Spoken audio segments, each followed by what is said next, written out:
नमस्कार भाइयों, मैं आज आपको मध्य प्रदेश भू अभिलेख प्रबंधन समिति भोपाल द्वारा जो है सभी डाटा एंट्री ऑपरेटर की जो भर्ती आई है उसके कितने पद हैं, किस हिसाब से पोस्टिंग होने वाली है, क्या क्या दस्तावेज लगने वाले हैं, है ना, नियुक्ति की प्रक्रिया कैसी है, कैसे मेरिट लिस्ट बनेगी, आपको एग्ज़ाम देना है या नहीं देना है, आयु सीमा क्या है, इसके बाद जो संपूर्ण जानकारी जो है क्या क्या क्वालिफिकेशन है ना। तो मैं संपूर्ण जो जानकारी मैं इसी वीडियो में बताने वाला हूँ।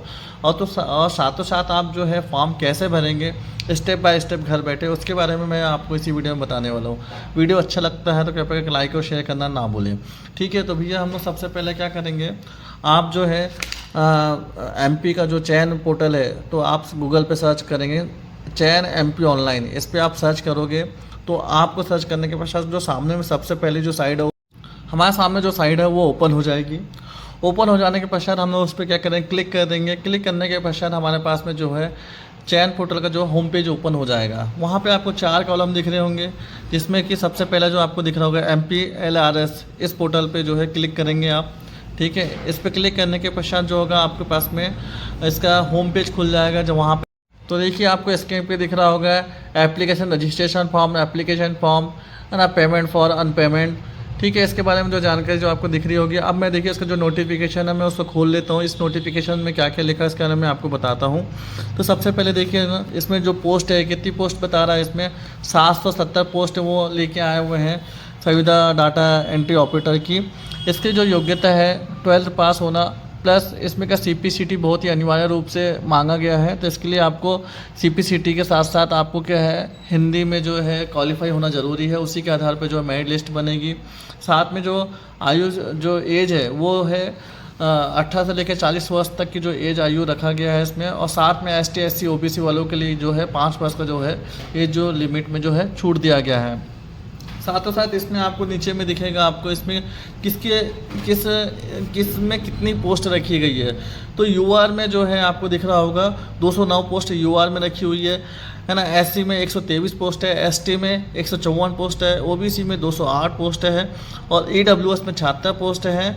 और टोटल मिला के जो है 770 जो पोस्ट है उन्होंने लेके आया है। इसमें से फिर क्या है वो है जो मध्य प्रदेश की जो महिला है उनके लिए कुछ आरक्षण पोस्ट रख दिया गया है। साथ में जो विकलांग जो कैंडिडेट है उनके लिए जो है अलग से उनने रिजर्व करके, मतलब इसी के साथ में जो है पोस्ट अलग कर दिया है उसने। ठीक है, फिर देखिए इसमें जो तारीख है आपकी दिखा रही होगी, तारीख कितनी है, लास्ट है 3 अप्रैल 2026 जो है इसकी आखिरी तारीख है फॉर्म भरने की। ठीक है, तो देखिए अपने नीचे करता हूँ। इसमें देखिए होगा आवश्यक दस्तावेज। आवश्यक दस्तावेज में क्या क्या है आपको मांगा गया है इसमें बता देता हूँ मैं आपको। दस्तावेज में आपके पास में 10th और 12th की मार्कशीट होना अनिवार्य है। साथ में CPCT का जो स्कोर कार्ड है वो लगेगा आपको। आप MP के हो तो MP का मूल निवासी जो प्रमाण पत्र होता है वो, साथ में जाति प्रमाण पत्र लगेगा। EWS वाले बच्चे तो EWS का जो उनका सर्टिफिकेट है वो अपने पास मतलब उनको लगाना होगा यहाँ पे।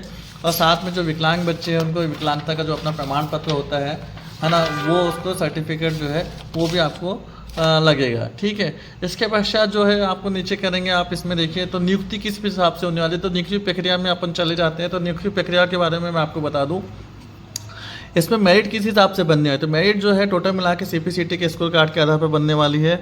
आपके स्कोर कार्ड जो होता है CPCT का वो 2 भागों में डिवाइडेड होता है। एक तो एक तरफ में अंक दिए होते हैं जो अपन जो मैथमेटिक्स GK और बाकी जो होते हैं उसके आधार पर जो अंक आते हैं वो, और जो एक दूसरा होता है सेक्शन हमारा जो टाइपिंग के में जो स्पीड होती है उसके आधार पर। तो यहाँ पर हिंदी कंपलसरी क्वालिफाई होना ज़रूरी है CPCT में। तो इसमें जो अंक है उसके आधार पर आपकी मेरिट लिस्ट बनेगी। ठीक है, साथ में हिंदी जो है क्वालिफाई होना अनिवार्य है। तो सबसे पहला पॉइंट उसने यही लिखा हुआ है कि आपके पास में जो है CPCT पास आउट होना चाहिए और जो है हिंदी जो है क्वालिफाई होना चाहिए। अब सेकंड कंडीशन ये है कि अगर कोई बच्चा जो है, समझ लीजिए आप कि कोई बच्चा जो है सेम अंक वाले फंस जाते हैं ना, जो जिसके जैसे जनरल नॉलेज में जो भी नंबर जो आए हुए हैं उसको सेम नंबर आ जाते हैं, तो उसको कैसे अलग करेगा। उसको अलग करने के लिए उन्होंने क्या किया कि हिंदी की जो टाइपिंग की जो स्पीड है उसके आधार पे वो बच्चे को छांटेगा। उसमें से वो जो बच्चा जिसकी टाइपिंग अच्छी होगी तो उसको आगे बढ़ा देगा। ठीक है, उसके बाद में अगर अंक भी सेम होगा, हिंदी टाइपिंग में जो स्पीड है वो भी सेम होगा, तो फिर उसके बाद में तीसरा ऑप्शन उनके पास में ऐसा है अंग्रेजी की जो स्पीड है उसके आधार पे फिर बच्चों को छांटा जाएगा। जो बच्चे का फिर इंग्लिश में जो अच्छे नंबर है टाइपिंग में उसको फिर आगे कर देगा, बाकी बच्चों को फिर वो जो है नीचे रख कर देगा। ठीक है, उसके पश्चात अगर ये अंक हिंदी टाइपिंग की स्पीड, अंग्रेजी की स्पीड अगर तीनों चीज़ सिमिलर हो जाती है तो फिर उसमें कैसे काटेगा, तो उसमें काटने का जरिया ऐसा रखा गया उसने, उसके लिए फिर वो डेट ऑफ बर्थ के आधार पे जिसकी उम्र ज़्यादा होगी उसको वो पोस्ट मिल जाएगी। तो ये आपको ध्यान रखें, है ना। इसमें ये जो नियम है, इन लोगों ने जो रूल्स बनाए इसी हिसाब से उन्होंने बनाया। आप पहले जो रूल्स है उसको पढ़ लें अच्छे से ध्यानपूर्वक। उसके पश्चात आपकी अगर ये जो भी आपकी उम्मीदवारी है तभी रद्द हो जाएगी जब आप अगर किसी पे कोई गलत इन्फॉर्मेशन अगर आप डालते हैं इसमें फॉर्म भरते समय, तो आपकी जो उम्मीदवारिता है वो रद्द कर दी जाएगी। और तीसरा और लास्ट में मैं आपको ये बताना चाहूँगा, जब आपका नियुक्ति हो जाएगी फिर उसके बाद में वो चॉइस फिलिंग करवाएंगे कि आपको कौन सा ज़िला चाहिए। जो भी आपकी चॉइस फिलिंग जो है वो नियुक्ति होने के पश्चात जो है आपको चॉइस फिलिंग का आपके लिए ऑप्शन खुलेगा। और आपको उसके बीच में जो 7 दिन के अंदर में जो अपना मेडिकल सर्टिफिकेट होता है डिस्ट्रिक्ट से जो बनता है वो आपको बना के जमा करना पड़ेगा। अब देखिए आपको स्क्रीन पर दिख रहा होगा एप्लीकेशन रजिस्ट्रेशन, है ना। तो हम क्या करेंगे, अब रजिस्ट्रेशन करने जा रहे हैं तो हम लोग रजिस्ट्रेशन में क्लिक करेंगे। रजिस्ट्रेशन करने के लिए सबसे पहले आपको क्या करेगा, मोबाइल नंबर और ईमेल आईडी ज़रूर चाहिए होगा। तो हम अपने पास में क्या होते हैं, तो देखिए होगा आप स्क्रीन पे, यहाँ पे मोबाइल नंबर मांग रहा है और ईमेल आईडी मांग रहा है। तो मैं अपना मोबाइल नंबर और ईमेल आईडी डाल देता हूँ और साथ में कैप्चा कोड डाल के मैं इसको सबमिट करता हूँ।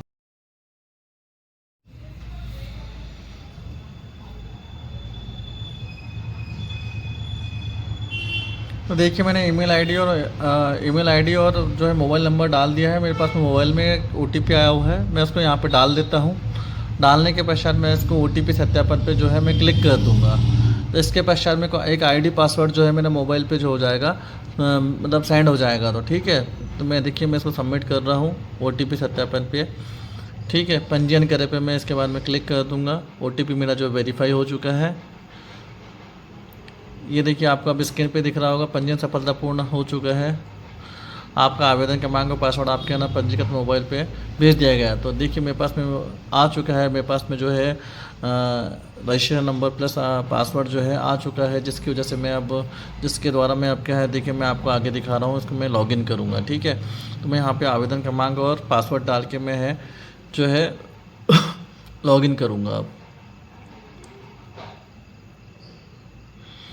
तो मैं यहाँ पे जो है रजिस्ट्रेशन नंबर पासवर्ड डाल चुका हूँ। अब देखिए यहाँ पे जो डालने के पश्चात आपको यहाँ पे दिख रहा होगा आधार कार्ड की जानकारी मांग रहा है। तो मेरे पास अगर आधार कार्ड है तो यस करें, और नहीं है तो नहीं करेंगे। तो नहीं करेंगे तो डिटेल से आगे खुलेगी नहीं, इसलिए मेरे पास है आधार कार्ड, इसलिए मैं क्या करूँगा यहाँ पे हाँ कर दूँगा। और यहाँ पे जो है हम लोग जो है जो वेरीफाई जो है आधार कार्ड को हम लोग बायोमेट्रिक प्लस OTP के दोनों के द्वारा किसी में से भी कर सकते हैं हम लोग। तो मैं यहाँ पे OTP चॉइस करूँगा। तो उसके पश्चात देखिए आपको नीचे में दिख रहा होगा आधार कार्ड नंबर डाले पे, तो मैं वहाँ पे अपना जो आधार कार्ड नंबर है मैं वहाँ पे फिलअप कर देता हूँ। फिल करने के पश्चात देखिए मैं अपना जो आधार कार्ड नंबर है 12 अंकों का मैं यहाँ पे डाल देता हूँ और जो चेक पास पर क्लिक कर दूँगा। और नीचे आपको जो कैप्चर डालने के लिए बोला उसको मैं डाल देता हूँ और जनरेट OTP। तो जो आधार कार्ड की जो OTP है वो हमारे मोबाइल पे आ जाएगी। देख रहा हूँ, देखिए मैं इसको नीचे कर रहा हूँ, ये यहाँ पे जो है ठीक मेरे पास में आधार कार्ड के द्वारा जो है OTP आ चुका है मेरे मोबाइल पे। मैं उसको यहाँ पे सबमिट कर देता हूँ। ये अगर आपको वीडियो अच्छा लगे तो कृपया करके लाइक और शेयर करना ना भूलें, है ना। तो देखिए मैं विवरण प्राप्त करे पे मैं क्या कर रहा हूँ, क्लिक कर देता हूँ। तो ये डालने के पश्चात जो मेरी जो बेसिक जो डिटेल है, जैसे मेरा जो नाम है ना, और जो मेरी फ़ोटो है, कुछ जो बेसिक डिटेल है, जो जन्म डेट ऑफ बर्थ है वो ऑटोमेटिकली यहाँ से ले लेता है। तो देखिए आवेदन पद, तो मैं जिस पद के लिए मैं आवेदन कर रहा हूँ उस पर मुझे यहाँ पे क्लिक करना होगा। तो मैं यहाँ पे देखिए ना क्या चुनिए पे जो है क्लिक करूँगा। तो यहाँ पे आपको चुनिए पे मैं अभी क्लिक करता हूँ। यहाँ पे देखिए डाटा एंट्री ऑपरेटर जो है ऑटोमेटिक मैं उसको सेलेक्ट कर दूँगा। उसके पश्चात यहाँ में हमको क्या पिताजी का नाम अपने जो भी आप जो है सीना लगाने को बोल रहे थे, इसलिए नॉर्मली जो पापा का नाम लिख दें यहाँ पे, और मम्मी का भी जो है वैसे ही अपनी मदर का भी जो नाम है वो लिख दें। अगर आप जो जन्म तिथि है, आधार में जो जन्म तिथि है उसके लिए हम लोग यहाँ पे यस कर देंगे क्योंकि वो सेम है। उसके अंदर हम लोग मध्य प्रदेश के निवासी हैं तो उसमें हाँ कर दें। और जो हमारी जो कैटेगरी जो है ना, तो देखिए मेल फीमेल तो ऑटोमेटिकली आधार कार्ड के हिसाब से वो लोग ले लेते हैं। उसके पश्चात यहाँ पे आपकी जो भी कैटेगरी है OBC तो OBC वाले चुन ले, SC ST OBC जो भी आपकी है AWS उस पर आप सिलेक्ट करके बाकायदा आगे बढ़ जाए। नीचे देखिए अगर आपके पास में विकलांगता का सर्टिफिकेट है या विकलांग है आप तो उसमें यस कर दें, और नो है नहीं है तो उस पर नो करके अपने को क्या करना होगा, आगे बढ़ जाना होगा। अगर आपकी शादी हो गई है तो आप यहाँ पे यस करेंगे, नहीं है तो नहीं करेंगे। अगर आपकी शादी हो जाती है तो कितने बच्चे हैं, कब शादी हुई थी, बच्चे लास्ट बच्चे जो है उसकी जो जन्म तारीख है, वो जो बेसिक जो जानकारी है वो आपसे मांगेगा, तो उसको आपको फिल कर देना है। उसके पश्चात आपकी जो शैक्षणिक योग्यता है उसके बारे में आपको यहाँ पर डालना होगा।